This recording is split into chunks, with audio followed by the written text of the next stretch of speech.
उसके बाद फिर चार्ट पे आऊँगा। मैंने सीसीपीज बता दिए थे, लगभग सेम है बाकी सारे, ठीक है, कोई इसमें ज़्यादा फंक्शन नहीं है। अब मैं आपको यहाँ पर एक नए कॉन्सेप्ट के बारे में बताऊंगा।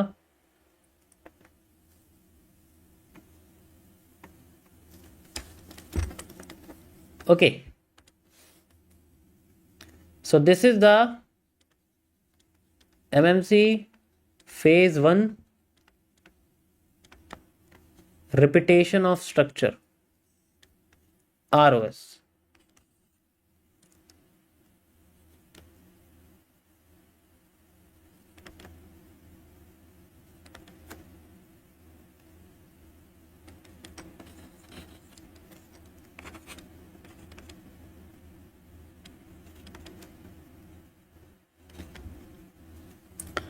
कैसे काम करता है?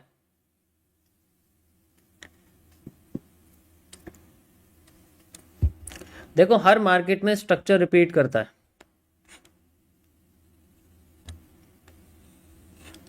बस आपको आइडेंटिफाई करना है कि वो स्ट्रक्चर कैसे रिपीट कर रहा है। कभी कभी वो रिपीट करता है डिमांड को, कभी कभी वो रिपीट करता है सप्लाई को। तो सबसे पहले आप ये देखो कि दो चीज़ हमें सबसे पहले जो है वो सिमिलर समझनी पड़ती है। जैसे एक आता है कि जो बियरिश ट्रेंड है, ठीक है, जो बियरिश ट्रेंड है उसको हम लोग बियरिश ट्रेंड के साथ कंपेयर करते हैं, यानी कि बियरिश ट्रेंड के साथ कॉपी करते हैं, ठीक है, बियरिश ट्रेंड के साथ।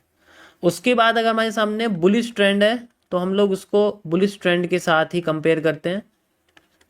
ये जो मैं बता रहा हूँ ये आपका 78% केसेस में जो होगा वो आपका यही होगा कि हमें दोनों को एक साथ कंपेयर करना है, ठीक है। बियरिश को बेरिश के साथ देखते हैं, बुलिश को बुलिश के साथ देखते हैं। बियरिश को बुलिश के साथ बहुत ही कम टाइम में देखते हैं, उनके लिए कुछ अलग पैटर्न्स हैं जिनको मैं आपको सीसीपीस में बताऊंगा, that is known as the complex chart patterns. उनके बेसिस पर भी अलग अलग होता है, लेकिन ज़्यादातर केसेस में आपको बेरिश ट्रेंड के साथ कंपेयर करना है, बुलिश ट्रेंड के साथ कंपेयर करना है। और मार्केट में ये चीज़ें बहुत रिपीट करती हैं, इसी रिपीटेशन का हम लोग इस्तेमाल करेंगे और मार्केट में रिवर्सल एरिया को फाइंड आउट करेंगे।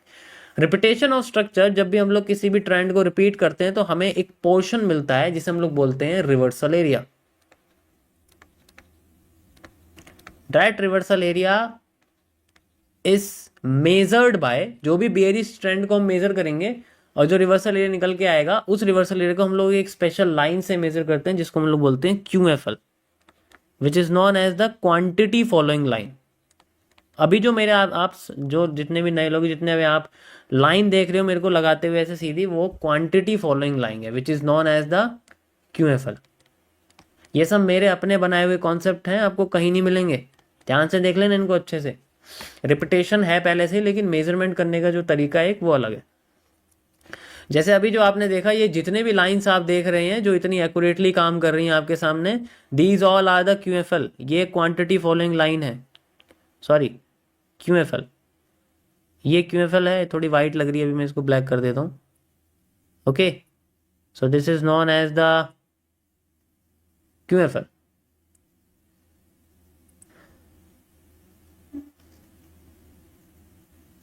ओके, ये भी आपकी एक QFL है, ये सब QFL है। ये डबल डबल कर रखी है हमने, DD का मतलब है डबल डिमांड, ठीक है, DD मैंने लिखा हुआ डबल डिमांड है, यहां पर आप देखोगे।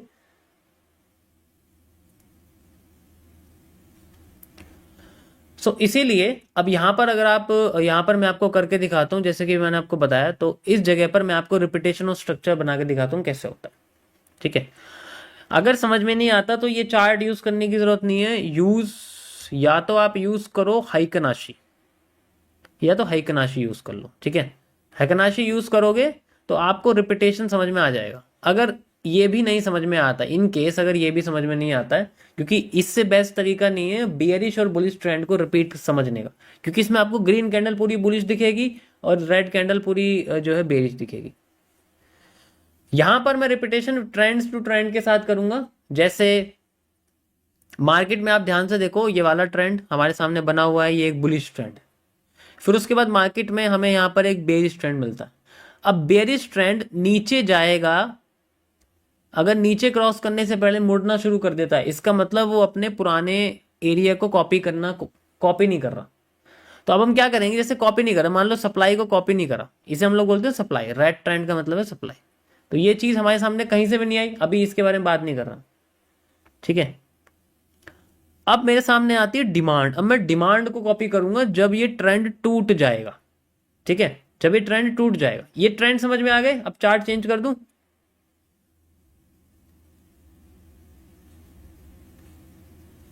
You can see the trend. ये देखो आपके सामने डिमांड मैंने यही लगाया था आपको, अब ये सप्लाई है, ये डिमांड थी, ये सप्लाई है। ओके, अभी ट्रेंड टूट जाए उसके बाद मैं डिमांड लगाता हूँ। ट्रेंड कैसे टूटेगा? कई सारे तरीके हैं। जैसे मैं ट्रेंड लाइन यूज कर रहा हूँ, ट्रेंड टूट गया, ट्रेंड टूटते ही मार्केट में डिमांड आ रही है। अब मैं डिमांड देखूंगा कॉपी हो रही है। यहाँ पर कैंडल आई बड़ी सी, इसके रेफरेंस में देखता हूँ यहाँ पर भी कैंडल सी बड़ी आई थी। तो मैं पूरी की पूरी ये जो एरिया है इसको उठा के निकालता हूँ बाहर। यहाँ से यहाँ तक की जो पूरी डिमांड है मैं लगा दूंगा, एंड देन इसके बॉटम पे यहाँ पर मैं एरिया लगा दूंगा। एंड यू कैन सी ये जो जोन है, ये जो मैंने बॉक्स बनाया है, this is known as the reversal area, जिसे हम लोग क्वांटिटी बॉक्स भी कहते हैं, जिसे हम लोग क्वांटिटी बॉक्स कहते हैं, जिसको मैं रिवर्सल एरिया बोलता हूं। जो मार्केट में रिवर्सल हम लोग देखते हैं एक रेंज के अंदर, ठीक है, एक रेंज के अंदर हम लोग देखते हैं। अब जैसे ही रिवर्सल एरिया पे मार्केट पहुंचेगी, जैसे ही इसकी डिमांड खत्म हो जाएगी, तो हमें वहां पर रिवर्सल होने के लिए कुछ इंडिकेशंस मिलेगी, जो कि घूम के आती है आपके सामने सीसीपीज। और सारे सीसीपीज मैं समझा चुका हूं। जब बेरिश की बात करी जा रही है, so we have to use the bearish, like bearish engulfing, ठीक है। जैसे कि बेरिश एनगल्फिंग है, अभी जो आप देख रहे हो वो यही है, ठीक है। You can see the bearish engulfing, inverted hammer with a marubozu like this, इसको एनगल्फ कर रही है, एंड वी कैन सी। और ये एग्जैक्ट लोकेशन पर आई हुई है, रिवर्सल एरिया पर, नहीं तो ये भी आई हुई है आफ्टर इफेक्ट में बना हुआ है, कोई प्रॉब्लम नहीं है उससे, ठीक है। क्योंकि एक्चुअल जो स्टॉप लॉसेज होते हैं वो रीसेंट हाई पे होते हैं, ये बात ध्यान रखना। एग्जैक्ट कैंडल के ऊपर स्टॉप लॉस नहीं लगाते, वरना बहुत अजीब सा हो जाएगा। We have to just wait. तो हमारे जो एरिया होता है वो यहाँ तक होता है कि हमें पता है यहाँ तक हमारे स्टॉप लॉसेज है, एंड देन जो भी ट्रेड्स है हमारी यहाँ तक लगी रहती है, एंड देन उसके बाद रिस्क रिवॉर्ड या फिर जो भी हमारे। अब ये कितना नीचे जाएगी, यानी कि हमने डिमांड मेजर कर ली, डिमांड रिपीट हो गई, बुलिश से रिपीट कर दिया, वन स्टेप कंप्लीट हो गया, पहला स्टेप कंप्लीट हो गया, हमने बुलिश को बुलिश से रिपीट कर दिया, दैट्स इट, ठीक है।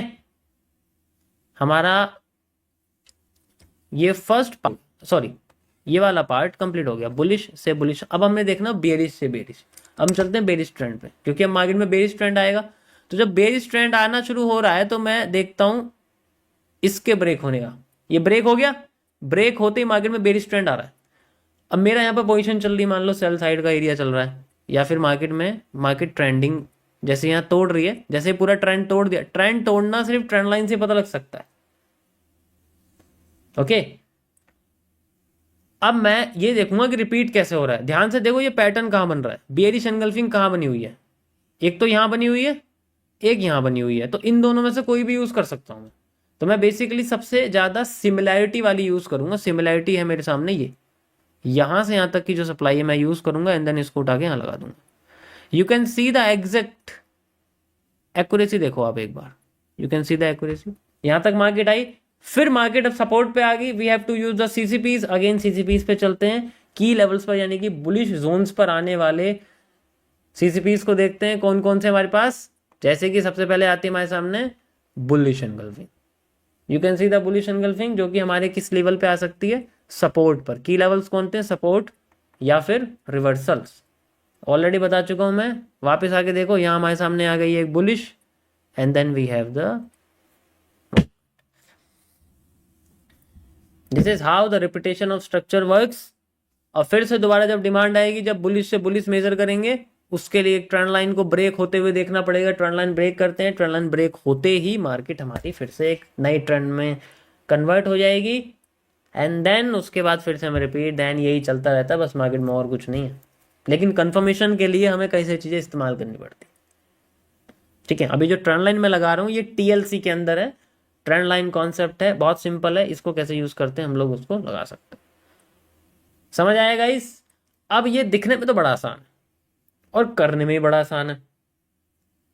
दिखने में बड़ा आसान है, करने में बड़ा आसान है कि मैं कर रहा हूँ। लाइव में भी आप देख रहे हो, लाइव में कुछ फर्क दिख रहा है तुम्हें इसमें? लाइव में भी करके दिखा रहा हूँ तुम्हें यही चीज़, यही मेजरमेंट करी है मैंने, ये देखो अभी देखो लाइव में भी साफ यही करके दिखा रहा हूँ तुम्हें। कुछ नया कुछ अलग है क्या? कुछ थोड़ा बहुत डिफरेंस है तो मुझे बता दो क्या चल रहा है। लाइव में ज़्यादा एक्यूरेट दिखेगा तुम्हें। यहाँ मार्केट आई, मूव कर दी, यहाँ ही मूव कर दी, यहाँ ही मूव कर दी, यहाँ ही मूव कर दी, यहाँ ही मूव कर दी, और क्या चाहिए? ये कहाँ से हो रहा है? ये सब रिपीटेशन से हो रहा है। अब इसमें ये तो समझ में आ गया, this is called technical analysis. इतना हिस्सा जो मैंने बताया आपको, मेरी नज़र में, in my opinion, this is known as the technical analysis. अब इसके अंदर आता है स्ट्रक्चरल एनालिसिस, वो डिपेंड करता है साइकोलॉजी बेस्ड। इसीलिए हम उसका इस्तेमाल करते हैं क्योंकि repetition of structure totally based है ह्यूमन ऑब्जर्वेशन, यानी कि ऑब्जर्वेशंस के ऊपर। और ऑब्जर्वेशन तभी अच्छी होंगी जब आप स्ट्रक्चर को याद कर पाओगे। ऑब्जर्वेशन के ऊपर डिपेंड करता है। ये जो मैं बता रहा हूं आपको, इसका कोई मीटर नहीं है मेजरमेंट का, इसकी कोई एक्यूरेसी नहीं है। It depends person to person, it depends person to person. अगर आप मुझे देख रहे हो तो मैं इसमें बेहतर हूं, अगर आप किसी और को देखोगे तो वो इसमें कम बेहतर होगा। ये ऐसी चीज है जो आपके एक खुले हुए आटे की तरह है, डिपेंड करता है उससे रोटियां कितनी कौन बना रहा है। कोई टेढ़ी मेढ़ी बनाता है तो कोई बिल्कुल गोल पतली सी और बढ़िया एकदम अच्छे से घी लगाई हुई बढ़िया सी जो है वाली रोटी बनाता है। ठीक है, तो ये आप एक तरह से आटा समझ सकते हो। अब इससे बना कौन रहा है वो डिपेंड करता है। तो उसको बनाने के लिए ऑब्जर्वेशन करना पड़ेगा, उसके लिए टाइम देना पड़ेगा। तो यहाँ ऑब्जर्वेशन डिपेंड करेगा ड्यूरेशन ऑफ प्रैक्टिस के ऊपर।